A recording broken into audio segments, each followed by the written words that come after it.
সুদে ঋণ দেওয়ার পর ওই টাকা আদায়কে কেন্দ্র করে বাকবিতণ্ডার এক পর্যায়ে দেশীয় অস্ত্রের হামলায় গুরুতর আহত দেলোয়ার হোসেন নামে এক মাছ ব্যবসায়ী চিকিৎসাধীন অবস্থায় মারা গেছেন। মঙ্গলবার রাত ৮টার দিকে শেরপুরের নালিতাবাড়ী উপজেলার শহরতলী গ্রাম দক্ষিণ কালীনগরে এই ঘটনা ঘটে।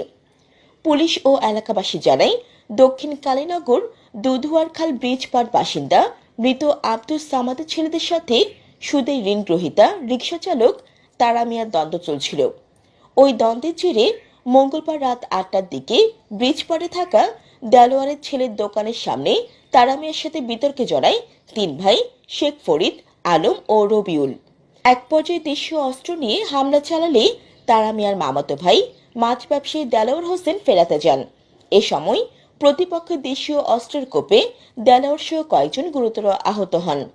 পরে স্থানীয়রা আহতদের উদ্ধার করে নালিতাবাড়ী উপজেলা স্বাস্থ্য কমপ্লেক্সে নিয়ে গেলে অবস্থা আশঙ্কাজনক হওয়ায় দেলোয়ার সহ দুইজনকে ময়মনসিংহ মেডিকেল কলেজ হাসপাতালে প্রেরণ করা হয়।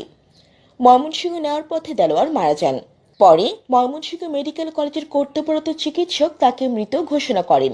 এই ঘটনায় অভিযুক্তদের গ্রেফতারে অভিযান চলছে বলে জানিয়েছেন থানা ভারপ্রাপ্ত কর্মকর্তা সোহেল রানা। জান্নাতুল আফসানা, চ্যানেল বাংলা।